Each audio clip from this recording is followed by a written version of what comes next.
Bonjour et bienvenue dans cette nouvelle vidéo de Vivre sainement. Alors aujourd'hui, l'heure est grave. J'imagine que vous avez tous entendu Macron et son confinement qui va plonger notre pays dans le chaos. Nous devons tous réagir. Regardez cette vidéo entièrement jusqu'à la dernière seconde, s'il vous plaît. C'est vraiment très important et partagez-la massivement à tous vos amis, familles, dans tous les réseaux sociaux. Nous devons réagir. Si cette vidéo est censurée ici, regardez-la sur Odyssée et rejoignez-nous pour garder la liberté d'expression. Pour ceux qui connaissent pas encore Odyssée, regardez juste en dessous. Vous cliquez sur plus sous la vidéo et vous aurez tous les détails. Rejoignez aussi l'association Bon Sens également pour mener des actions collectives contre ces imposteurs. Dans cette vidéo, j'ai mis quelques passages de Macron en accéléré parce qu'au final, tout le monde a compris où il nous mène. Et j'ai surtout mis des réactions de gens intègres, de vrais docteurs, de vrais chefs d'entreprise qui vont tout perdre, vont faire faillite, des gens au bord du suicide. Je fais très court sur l'intro car tout est dit dans la vidéo et très important, regardez tout jusqu'à la fin de cette vidéo. Mais vraiment, la fin de cette vidéo. C'est très important. Force et honneur, mes amis, c'est parti avec ce gars. La dernière fois que je me suis adressé à vous au sujet de la pandémie qui nous frappe, j'avais fixé un délai, une dizaine de jours, pour juger de l'efficacité des choix faits et décider de l'opportunité de mesures nouvelles. Nous y sommes. Regardez-moi dans les yeux, s'il vous plaît, monsieur le député. Il y a deux jours, vous avez reçu les patrons des banques, à Bercy et à Beauvau. Et vous leur avez annoncé que vous allez reconfiner. Vous avez demandé aux banques. Ça, c'est, non, mais je sais rien. Justement, mais on va y aller. Mais vous avez été élu. Non, mais moi, je suis député, je suis pas au gouvernement, je suis pas ministre. Et si les efforts consentis ont été utiles, la lucidité commande d'admettre que cela ne suffit pas, cela ne suffit plus. Alors, quelle est à cette heure la situation de notre épidémie?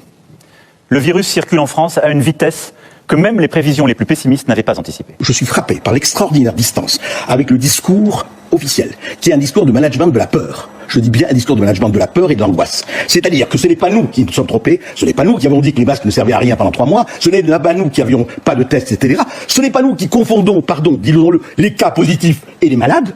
Parce qu'on dit 400 000, 40 000 cas, 50 000 cas. Mais c'est pas des malades. C'est pas des contagieux, tous. Combien? Pas les malades, mais il y a un lien. Il y a un lien. Sur 100. 1 cas sur 100. On va croire que toutes les viroses que l'on va avoir, les rhinopharyngites, les angines, les bronchites que l'on va avoir, vont être rattachées à cette Covid. D'ailleurs, moi, dans mon cabinet, toutes les personnes que je vois qui présentent des rhinopharyngites, que j'aurais étiqueté rhinopharyngites les années précédentes, je les étiquette et on les étiquette Covid parce qu'il y a cette phobie autour de la Covid. Surtout que le test, vous allez en parler dans une de vos émissions, mais il y a beaucoup de faux positifs.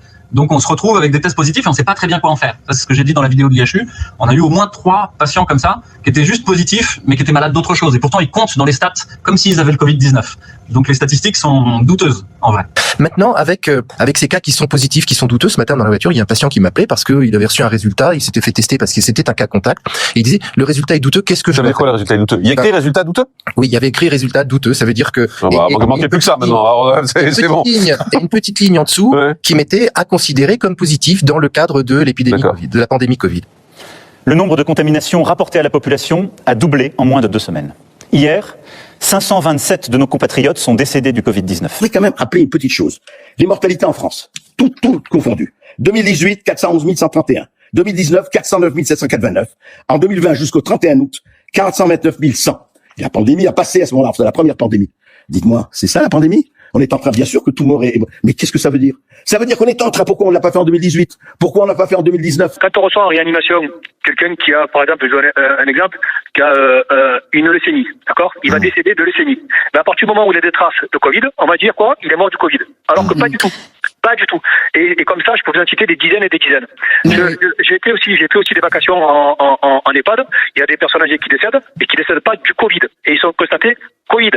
60 ou 70% des gens qui décèdent du Covid, et encore, il y a encore là aussi des polémiques, parce que il semblerait, mais il faut pas tout écouter parce qu'on est tout de suite taxé de complotiste. Mais le Covid, c'est aussi le prétexte à mettre un tampon mort du Covid. Alors qu'il y a des personnes âgées qui sont mortes de suite de pathologie, voilà, avec le Covid. Qui est concerné par cette mortalité? Est-ce que nous avons d'autres maladies associées à cette mortalité par Covid? Parce qu'on nous donne les personnes qui sont décédées de la coronavirus, mais on ne dit pas si elles avaient d'autres comorbidités, si oui, lesquelles.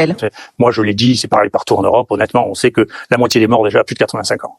Dans ceux qui restent en dessous de ça, donc en dessous de ceux de 80 ans, il y en a la moitié dans ce que nous avons regardé ici, dans notre échantillon, qui est des gens qui avaient des cancers, pour un tiers, des gens qui avaient des pathologies associées très évoluées. On ne donne pas non plus l'âge moyen des personnes. Ça, je pense que c'est une information qui doit être donnée aux Français. Parmi les gens qui avaient moins de 80 ans, plus de la moitié avaient moins d'1 an d'espérance de vie. C'est ça ce qui se passe.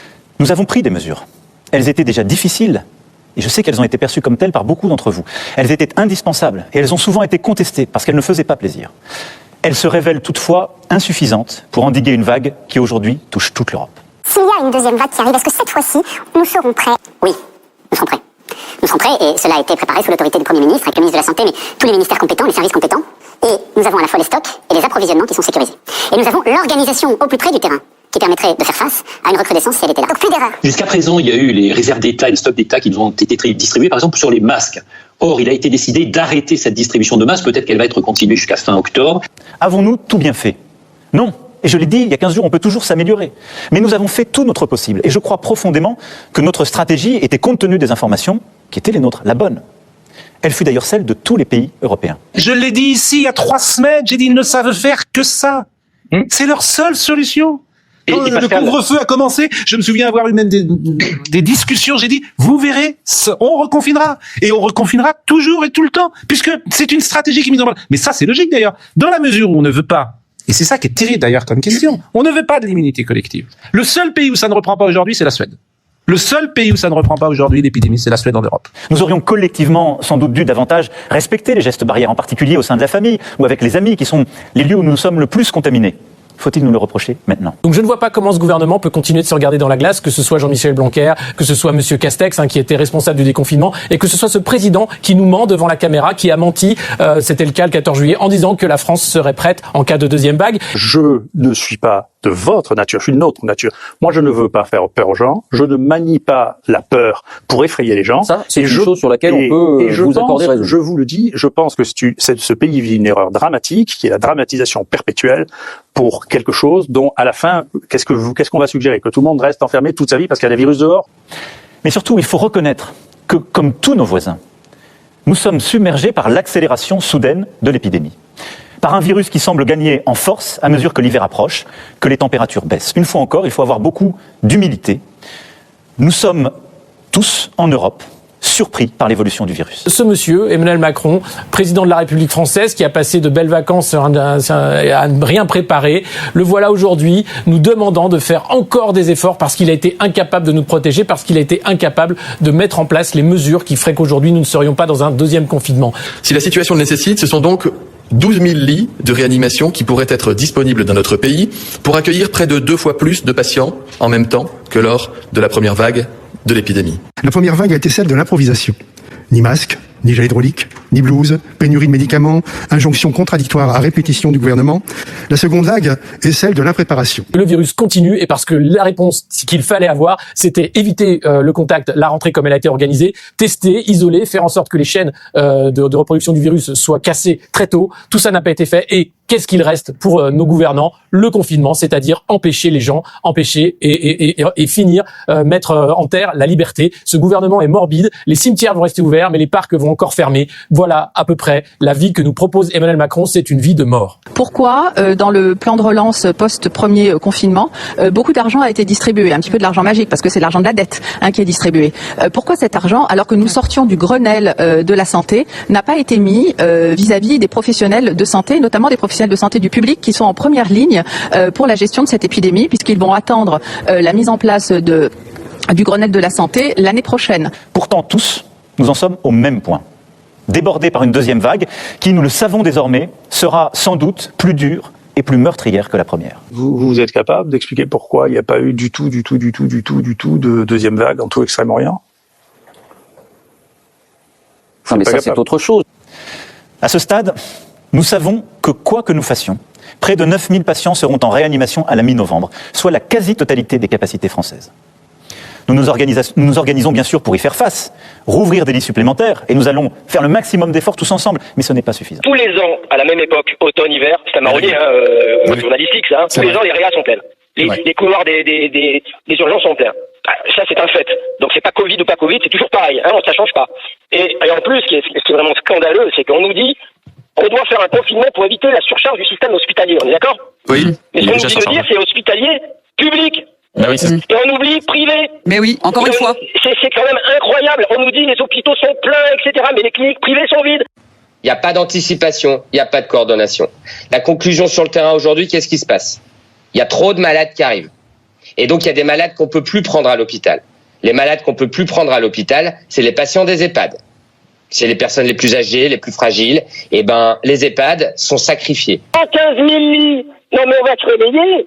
Parce que je vais vous dire, vous vous souvenez du premier confinement, la com, on envoyait des gens de Réa, en Luxembourg, en Allemagne, au lieu de les envoyer dans les cliniques privées à 50 km. Les patients qui viennent des EHPAD, on les sacrifie, on peut pas les prendre. Ben non, on peut pas les prendre puisqu'il n'y a pas de place à l'hôpital pour les prendre. Alors de temps en temps, non. Globalement, si vous voulez, aujourd'hui, la doctrine, c'est qu'on essaye de pas prendre les patients des EHPAD. On ne peut pas les prendre. Il n'y a pas assez de place, il n'y a pas assez de lits. C'est tout, c'est comme ça, c'est factuel. Combien de lits dans les cliniques privées, Eric? Il y a 115 000 lits en gros dans les cliniques privées. Mais vous imaginez le potentiel. Alors il y a des mots, mais il n'y a pas d'actes. Donc on pourrait déjà faire ça. Dans ce contexte, ma responsabilité est de protéger tous les Français. Jamais avoir eu le sentiment que je faisais une carrière. Et depuis que je suis rentré dans le champ politique, je vis ça comme une mission.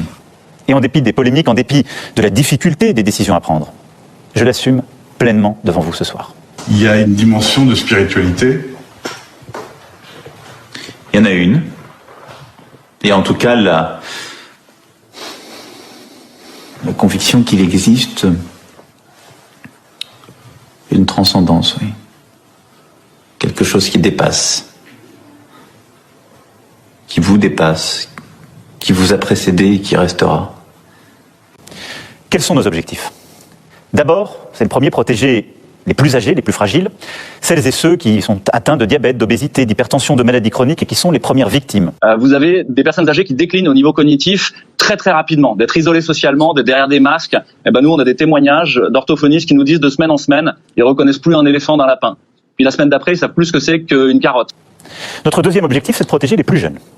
Je l'ai déjà dit, si le virus tue les plus âgés, il tue aussi, même si c'est rare, les plus jeunes. Aujourd'hui, au moment où je vous parle, 35% des personnes en réanimation ont moins de 65 ans. Ils touchent donc sous des formes graves toutes les générations. Pareil, vous avez des enfants en crèche qui sont avec des tatas masqués toute la journée, qui n'ont pas le droit de les toucher. Relisez Cyrulnik et les orphelinats de Roumanie, c'est ce qu'on est en train de faire à nos enfants. Ils n'arrivent plus à apprendre à parler, ils n'arrivent plus à associer les phonèmes avec l'articulé avec les émotions. On est en train de devenir fous. La réalité, c'est qu'on est devenu fous et il faut même faire des mesures ciblées. Troisième objectif, c'est de protéger nos soignants, qui à l'hôpital, dans les structures médico-sociales, en ville, ont déjà beaucoup donné durant le printemps. Ils ont ensuite dû redoubler d'activité durant l'été pour rattraper les actes reportés au printemps. Et malgré la fatigue, ils font face aujourd'hui à cette montée soudaine des urgences. Nous leur devons de prendre toutes les précautions pour limiter la propagation du virus. Si nous ne le faisons pas pour nous, pour nos proches, faisons-le pour eux. Monsieur le ministre, je suis tout de même un peu inquiet de vous entendre dire qu'il n'y a pas de dysfonctionnement de l'État. Tous les rapports, tous les travaux effectués montrent qu'il y a un problème d'organisation et qu'il y a un problème dans les processus de décision. Cette myriade d'agences sanitaires mal coordonnées entre elles, la création par le chef de l'État d'instances nouvelles alors que la crise est en cours témoigne de ces difficultés.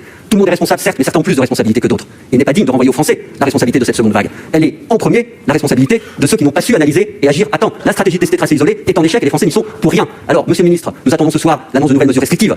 Elles seront le marqueur de l'échec de notre politique de santé publique. On réagit toujours de façon décalée, on l'a vu sur les masques, on l'a vu sur les tests, ça a été catastrophique. On a dit à tout le monde, faites des tests, on n'a rien organisé. Vous avez vu le résultat avec ces files interminables, ces tests qu'on avait alors que les patients étaient guéris, ils étaient plus contaminants, et on avait les résultats 7 jours après, etc. Il s'agit, troisièmement, de protéger les plus modestes, qui parce qu'ils vivent dans des lieux plus exigus, parce qu'ils occupent des emplois précaires, sont les plus touchés par le virus sur le plan sanitaire.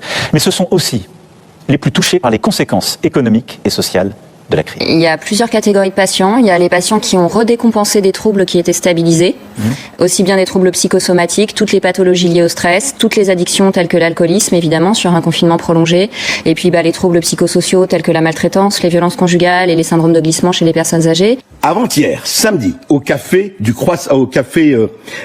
11e arrondissement, les flics arrivent. Attention, harnachés, etc. Vous êtes là, vous êtes dans le café, allez, sortez, allez, arrêtez tout. Vous n'avez pas la distance réglementaire. Le même jour, au Trocadéro, à la même heure, vous aviez 5000 Guinéens ou 3000 Guinéens qui protestaient contre Alpha Condé, contre l'élection d'Alpha Condé. 3000 Guinéens, pas de problème. Alors ça, c'était des patients stabilisés, qui allaient mieux et qui, à cause il y a des patients stabilisés qui ont été à nouveau fragilisés par l'enfermement, parce qu'un être humain a besoin d'interaction et que très légitimement, ça les a fragilisés. Et puis, il y a aussi des patients qui n'étaient pas des patients, qui allait bien, mais pour qui les faillites économiques, le fait de ne pas pouvoir enterrer leurs proches, ont déclenché évidemment des troubles anxieux majeurs. C'est donc un juste équilibre qu'il nous faut sans cesse rechercher, sans jamais perdre de vue un principe intangible. Pour nous, rien n'est plus important que la vie humaine. Simplement l'esprit critique depuis le mois de février, vous ne me l'enlevez pas. Vous ne me l'enlevez pas parce qu'en février, on m'a dit que le masque ne servait à rien. Donc aujourd'hui, je l'ai dans l'oreille, vous voyez. Et je me méfie quand même de la parole politique. C'est un esprit critique. Il y a des raisons de penser qu'elle interviendra encore plus tard. Elle a été faible, masque, gestes barrières, enfin surtout gestes barrières d'ailleurs, parce que le masque, les études montrent que ça marche pas trop là-dessus.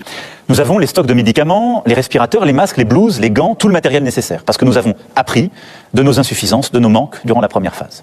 Le matériel, faut quand même qu'on en parle. Le matériel. De nouveau, il y a le matériel n'a jamais. On avait un directeur d'EHPAD qui nous dit de nouveau, il me manque des blouses, etc. Ça n'a jamais. Écoutez bien, et croyez-moi.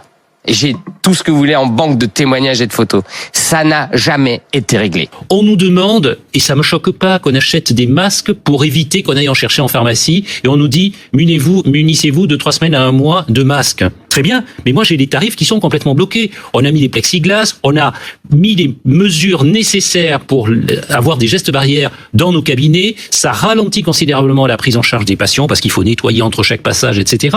Tout ça, c'est pas pris en compte par l'État. Moi, j'ai eu des infirmiers en pleurs au téléphone. J'ai eu des sages-femmes en pleurs me demandant si elles avaient le droit de faire des accouchements avec des gants MAPA. Septembre 2020. J'ai eu des infirmiers de bloc opératoire. J'ai eu des infirmiers de bloc opératoire. Et ça, monsieur, vous savez, si demain vous allez interroger Jean Castex, il va dire « Ouais, c'est pas vrai, ce médecin, c'est un alarmiste. » Et nous avons ainsi poussé nos capacités, qui sont passées de 5000 lits avant la première vague à 6000 aujourd'hui, et nous allons les porter au-delà de 10 000 lits en réanimation. Donc, un effort colossal a été fait, de formation, d'investissement. Encore une fois, je crois qu'il y a eu un certain nombre de manquements, il y a eu une gestion erratique de la crise qui nous conduit à cette situation. Dès fin septembre, on avait des statistiques qui nous donnaient les prévisions sur l'épidémie. Rien n'a été fait sur le nombre de lits en réanimation. Où sont les 12 000 lits qui étaient prévus par monsieur Olivier Véran? Et il fait un truc qui est quand même assez grave, hein. Il met tout le monde dans une situation qui ne va pas permettre de garantir la qualité des soins et la sécurité des soins. Vous savez, les soignants, toute l'année, on leur parle de sécurité des soins. Attention, il faut bien travailler en sécurité. Là, vous savez, on serait dans un milieu privé, ces gens-là, ils auraient des comptes à rendre, hein. Donc là, il y a un vrai problème quand même. Excusez-moi, ça veut quand même dire que la première vague n'a pas servi de leçon. Si. Non. Mais si, la première vague a servi de leçon. Non. Parce que les masques maintenant sont en. Non, attendez. On parle du lien entre les hôpitaux et les cliniques. Ça veut dire que pendant la première vague, on a dit attention, il n'y a pas ce lien n'existe pas. Et là, on est en train de recommencer la même connerie, pour être clair. Il y a une défaillance majeure, oui, c'est clair. Les ARS ne font jamais appel aux cliniques privées. Mais le gouvernement n'a pas la possibilité d'imposer quoi que ce soit. Il devrait le faire. Et j'ajouterai un point. Vous êtes la République en marche, hein. Oui, il devrait le faire. Et c'est pas une question de... J'ai décidé qu'il fallait retrouver, à partir de vendredi, le confinement qui a stoppé le virus. Parce que quand on voit cette courbe, le confinement il est appliqué là, il y a 1 semaine ou 15 jours de retard, et puis on observe une chute énorme. Alors peut-être c'est une coïncidence. Non, vous savez ça, je m'excuse, vous savez, c'est la courbe épidémique que l'on a, et c'est pour ça que la deuxième partie était vraiment une surprise, c'est la courbe épidémique que l'on a dans toutes les infections respiratoires annuelles. Tout le territoire national est concerné, avec des adaptations pour les seuls départements et territoires d'outre-mer. Mais parce que nous avons appris des événements du printemps, ce confinement sera adapté sur 3 points principaux. Les écoles resteront ouvertes, le travail pourra continuer, les EHPAD et les maisons de retraite pourront être visitées. Le confinement, si j'ai bien compris, vous n'y êtes pas favorable, en tout cas pas tout de suite. C'est le moins qu'on puisse dire. Moi, je suis le docteur Louis Fouché, je parle pas du tout au nom de la PHM, je parle en mon nom et je parle au nom d'un collectif qui s'appelle Réinfo Covid, qui réunit 350 chercheurs, enseignants, universitaires, etc. J'ai pas de conflit d'intérêt dans cette histoire et c'est la première question que vous devriez poser à tous ceux qui l'ouvrent dans cette histoire. Les conséquences seront dramatiques. Pas seulement des conséquences économiques, celles-là, nous le savons déjà, nous allons être impactés de manière très importante, mais il y aura aussi un impact psychologique et particulièrement chez les enfants, particulièrement chez les plus jeunes. Cet épisode de confinement, le premier, nous n'en avons pas encore totalement tiré les leçons. Je suis très inquiet de ce deuxième volet, particulièrement chez les plus jeunes. Pourquoi il ne faut pas reconfiner? Parce qu'il y a des effets collatéraux systémiques qui sont absolument majeurs et que dans la balance bénéfice-risque, les risques l'emportent beaucoup sur les bénéfices dans cette épidémie. Les effets collatéraux majeurs, ils sont à la fois sanitaires, sociaux, économiques, systémiques. Sanitaires, vous avez des infarctus non revascularisés sur le premier confinement, des gens qui sont pas venus, ils avaient mal dans la poitrine, ils sont pas venus, ils sont retrouvés avec un cœur à la caisse en insuffisance cardiaque terminale. Vous avez des cancers, des leucémies, des lymphomes qui ont 3, 6 mois, 7 mois de retard diagnostique et thérapeutique. Et on voit des formes qu'on voyait plus depuis 30 ans, avec des pertes de chance en termes de pronostic qui sont majeures et qui vont largement compenser les morts du Covid. Une chute aussi rapide. Ouais, ouais. Une chute aussi rapide. Non, je suis content que vous découvriez les infections respiratoires, mais c'est toujours comme ça. Bon. Que ce soit la grippe, que ce soit le VRS, on a publié ça, il faut regarder vos articles, on a publié ça sur 20 virus différents. Donc, comme je vous l'ai dit, laissez les médecins prescrire l'hydroxychloroquine, le Zithromax et le zinc. La balance bénéfice-risque, même si vous savez pas si ça va vraiment bien marcher, il faut le faire. Il y a tellement peu de risques et il y a tellement de bénéfices potentiels. Laissez-les faire et arrêtez d'essayer de vendre le remdesivir. Éclairer les conflits d'intérêts dans cette histoire auprès du conseil scientifique, auprès du gouvernement et auprès de la NSM. Je veux dire, ça c'est le travail des journalistes. Il y a d'abord ce qui ne changera pas par rapport à ce que nous avons vécu au printemps. Comme au printemps, vous pourrez sortir de chez vous uniquement pour travailler, vous rendre à un rendez-vous médical, pour porter assistance à un proche, pour faire vos courses essentielles ou prendre l'air à proximité de votre domicile. C'est donc le retour de l'attestation. Le juste milieu, c'est de soigner les gens. Voilà. Le juste milieu, c'est de soigner les gens. Votre rôle va au-delà du soin des gens. Non, et vous le savez. Mon rôle, écoutez, il y a suffisamment de gens qui jasent, vous avez plein vos plateaux. Moi, mon rôle à moi, il est de deux choses. Un, je soigne les gens. J'en suis très fier, je suis emmerdé à un point incroyable, historique pour soigner les gens. Sanofi, et je suis monté au plus haut niveau, nous dit que le ministère de la Santé, j'attends la confirmation que j'ai demandée officiellement au ministère de la Santé, met des freins à la distribution d'hydroxychloroquine sur les commandes qui sont faites à partir de Liège. Donc si c'est ça, ça veut dire qu'on nous empêche de soigner selon ce que nous pensons être le meilleur traitement possible. Les commerces qui ont été définis au printemps comme non essentiels, les établissements recevant du public, notamment les bars et restaurants, seront fermés. Comme au printemps, le quoi qu'il en coûte, cette réponse économique parmi les plus protectrices du monde se poursuivra. Elle sera même plus importante qu'en mars pour nos petites entreprises fermées administrativement, avec la prise en charge jusqu'à 10 000 € par mois de leur perte en chiffre d'affaires. Les salariés et les employeurs qui ne peuvent pas travailler continueront quant à eux à bénéficier du chômage partiel. Vous vous rendez pas compte, mais c'est une vraie catastrophe pour les indépendants. Demain, on va tous crever. Là, moi, je vais demander au gouvernement de nous acheter la corde et de nous donner les branches pour nous pendre. Qu'est-ce qu'on va faire? On va laisser les grandes surfaces ouvertes avec les rayons non essentiels et nous, les petits, on va encore crever. Excusez-moi, mais là, j'en peux plus, quoi. Moi, je suis fatigué. Je m'occupe d'une association qui gère pas loin de 25 000 indépendants, qui s'appelle Les Pendus. Les gens sont au bord du gouffre depuis hier soir, c'est des messages d'alerte. Les gens vont se suicider. C'est plus qu'un coup de massue, c'est que nous, c'est notre mort. Donc, il faut qu'on arrête. C'est pas possible. Donc là, je vais parler à la France entière. Et là, je déroge que Emmanuel Macron arrête ça. Et vendredi, moi, je vais ouvrir tous mes restaurants. Parce que je viens de recevoir un SMS de mes gérants libres. Ils me disent, on va fermer, on coule, donc voilà. Donc je vais demander à tous mes gérants libres d'ouvrir. Et je demande à toute la France d'ouvrir. Donc voilà, ouvrons. Et le gouvernement, il fait quoi? Il est encore en train de nous plomber toute notre économie, toute notre vie. Il y en a qui vont perdre leur maison, leur famille, ils vont tout perdre et on va faire quoi? Mais c'est pas possible, il faut que ça s'arrête, quoi. Là, c'est plus possible, faut que ça s'arrête. Faut qu'ils arrêtent, ils sont pas capables de gérer quoi que ce soit. On a un gouvernement d'incapables, ils méritent la cour martiale. On va tous crever pour arriver à quoi? À rien. Donc moi, je vais ouvrir. J'ai pas besoin d'aide. Moi, les aides, je m'en fous. Moi, les aides, c'est terminé. Je vais fermer. Donc, je vais ouvrir. Et je demande à toute la France, à Lyon, à Marseille, à Bordeaux, toute la France, d'ouvrir. Est-ce que vous avez des moyens d'ouvrir? On verra. Il y en a ras-le-bol. Moi, excusez-moi, mais là, j'en peux plus, là. Je suis au bord du gouffre, je suis au bord du suicide, j'en ai ras-le-bol, quoi. Je vais faire quoi demain? Mes collègues, ils vont faire quoi demain? On va faire quoi? On va encore engraisser des GAFA? Tout le monde va se ruer sur Amazon? Déjà, les gens, faut leur course, ils vont acheter du PQ. Non, mais il faut qu'ils arrêtent, quoi. Les Français, il faut qu'ils se réveillent, quoi. Ça suffit, il y en a marre. Moi, je n'en peux plus. Je suis au bout du rouleau. Et ce confinement, eh bien, pour essayer de sauver l'économie, mais ça ne suffira pas, malheureusement, je le crains pour de nombreux entrepreneurs. C'est la clé sous la porte à partir de ce soir, de vendredi soir. Eh bien, il faudra continuer d'aller travailler. On va garder les écoles ouvertes alors que c'est même là que le virus se transmet et se propage. Donc ça n'a encore une fois aucun sens à part nous prendre pour des hamsters. Mais je le redis encore une fois, on ne met pas un peuple en cage. Et aujourd'hui, on n'annonce pas des reprises avant 2021-2022. Moi, j'ai des prestations qui se sont annulées jusqu'en novembre 2021. Les clients, ils sont frileux. Ils savent pas s'il y aura le public, si les gens seront au rendez-vous. Il a perdu 10 kilos et a 18 de tension à 48 ans. Les banques nous imposent d'être caution personnelle en engageant nos biens personnels. Ça veut dire que si demain, ma structure, elle est en cessation de paiement, ça veut dire que ma vie complète s'effondre. Et dans quel état d'esprit ça vous laisse ça? Ah bah je suis triste, clairement. Pardon. D'abord, nos enfants ne sauraient être durablement privés d'instruction, d'éducation, de contact avec le système scolaire. Trop de conséquences, trop de dégâts, en particulier pour les plus modestes. Les crèches, les écoles, les collèges et les lycées demeureront donc ouverts avec des protocoles sanitaires renforcés. Les facultés et établissements d'enseignement supérieur assureront à l'inverse des cours en ligne. Qu'est-ce que vous allez expliquer aujourd'hui? Vous allez expliquer à des enfants qui déjà ont des vraies difficultés à pouvoir se concentrer avec des professeurs qui portent le masque? Vous savez qu'aujourd'hui, il y a une baisse considérable de l'apprentissage chez les enfants parce qu'ils sont bloqués de plus en plus avec des adultes qui ne leur renvoient comme visage que celui du masque. C'est un vrai souci. Il y a des vrais problèmes psychologiques qui sont en train d'être créés chez les enfants. Les soignants à l'hôpital jouent évidemment dans ce contexte un rôle essentiel, mais nous avons besoin des médecins de ville, des infirmiers, des pharmaciens, de tous les acteurs du médico-social, de tous les professionnels de santé de ville, pour assurer une prise en charge précoce des patients dès les premiers symptômes et pour éviter que ne se développent des formes complexes. Le professeur Raoult reste un éminent spécialiste mondial. Il a écrit tout, et donc on verra au fil du temps s'il a eu tort ou s'il a raison.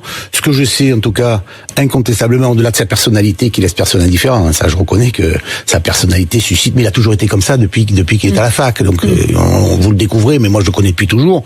Enfin, quand vous allez à l'IHU, vous sortez vivant, hein. Pourquoi c'était banni? Pourquoi les études Lancet ont été interrompues? C'est le plus grand scandale qui n'ait jamais existé depuis un siècle sur le plan scientifique. Mais Quand vous dites c'est le plus grand scandale depuis un siècle au plan scientifique, ça veut dire quoi? Qui est derrière? Ce sont les labos. On dit parce que l'hydroxychloroquine ne rapporte rien, ne coûte rien, et qu'il fallait préserver finalement pour les labos la perspective d'un vaccin. La totalité de ma famille qui est allée, je vous donne un exemple très spécifique. Ma mère, 93 ans, a attrapé le Covid il y a 15 jours. Double cancer, un problème de pathologie complémentaire, mais en pleine forme. Elle devait y rentrer une semaine, elle a attrapé le Covid, son médecin traitant lui a dit, buvez beaucoup d'eau et restez chez vous. Et là, elle a été soignée, elle est guérie, elle est en pleine forme. Il n'y a pas de décès chez le professeur. Il n'y a pas de décès dans l'unité du professeur Raoult. Heureusement qu'il y a des très beaux exemples. Il n'y a pas de décès dans l'unité. Oui, heureusement. Mais sur l'ensemble. Oui, alors plus personne n'en parle aujourd'hui parce que nous sommes dans l'urgence, comme d'habitude. Mais en réalité, il y a des enquêtes judiciaires américaines et européennes pour savoir qui a payé une fausse étude qui est rentrée dans un des plus grands journaux scientifiques la veille de l'ascension, ce qui fait que la une de tous les journaux dans le monde a été de dire là, ce médicament ne marche pas. Et donc, on a même dit qu'il était dangereux. Oui, et Raoult a dit c'est un scandale parce que ça a été donné à des millions de personnes depuis très longtemps. Dès demain, un débat suivi d'un vote se tiendra au Parlement. Dès demain, le gouvernement détaillera toutes ces mesures. Nous devons nous honorer de cette transparence et du fait que des décisions difficiles se fassent dans un cadre démocratique où toutes les oppositions peuvent s'exprimer. Monsieur le ministre, le Sénat, mon groupe, le groupe socialiste, mais d'autres groupes aussi, vous feront des propositions. Nous vous en avons déjà faites nombreuses. Mais la manière dont vous traitez nos propositions, qu'il s'agisse de l'examen des projets de loi, qu'il s'agisse de nos discussions plus techniques, de mise en œuvre de la politique sanitaire, ne nous fera pas renoncer à vous faire des propositions. Mais permettez-nous aussi de dire aux Français que vous voyagez seul, vous pilotez seul, et vous n'écoutez jamais ni le Parlement, ni la société civile. Une fois le pic épidémique passé, tous ces outils doivent nous permettre, demain, de tenir jusqu'au vaccin, à l'été, nous disent les scientifiques. L'idée qu'il va y avoir des nouveaux vaccins pour résoudre les nouveaux problèmes est aussi quelque chose qui n'a pas été réalisé. Et si vous regardez sur le site de l'OMS, les vaccins disponibles, il faut regarder dans les maladies émergentes ce qui est disponible, il n'y a rien du tout. Et puis, méfiez-vous de cette insurection civique qui monte. Je vous ai cité cette... Mais non, mais c'est la même chose. Mais qu'est-ce que vous le dites? C'est la même chose. Ben oui. On dirait que vous la souhaitez. Mais presque. En effet, ce serait une preuve de vitalité que de montrer. Arrêtez, Yvan. Ce serait une preuve de vitalité. Ce serait une preuve de vitalité démocratique que de montrer que le peuple ne peut pas systématiquement se laisser dicter des décisions qui sont des décisions autocratiques et qui, de mon point de vue, ne correspondent pas à l'efficacité. À nouveau, nous nous relèverons si nous sommes unis, et nous serons unis. Nous avons besoin les uns des autres. Nous sommes une nation unie et solidaire, et c'est à cette condition que nous y arriverons. Nous sommes la France. Je vais faire quoi demain? Demain, j'ai pris un PGE, je vais aller voir mon banquier, je peux pas payer, mes charges vont arriver, je peux pas les payer, je fais quoi? Alors moi, demain, si ce soir Macron nous reconfine, je demande à tous les indépendants de ne plus payer leurs charges. On n'est pas essentiel, nos charges ne sont pas essentielles, notre TVA n'est pas essentielle, il y en a ras-le-bol. Il faut faire les choses intelligemment. Donc on le faisait, ça marchait très bien. Aujourd'hui, Amazon, on reçoit des cartons, et même la dernière fois, ma femme a reçu des cartons. Ils les prennent, hop, on les bouge et tout. C'est porteur de coronavirus, de Covid-19. Donc il faut arrêter, quoi. Nous, on n'a rien à voir là-dedans. On est des restaurateurs, on fait les choses bien. On reste ouvert. Je reste ouvert, quoi qu'il arrive. Si je finis en prison, venez me chercher. C'est maintenant.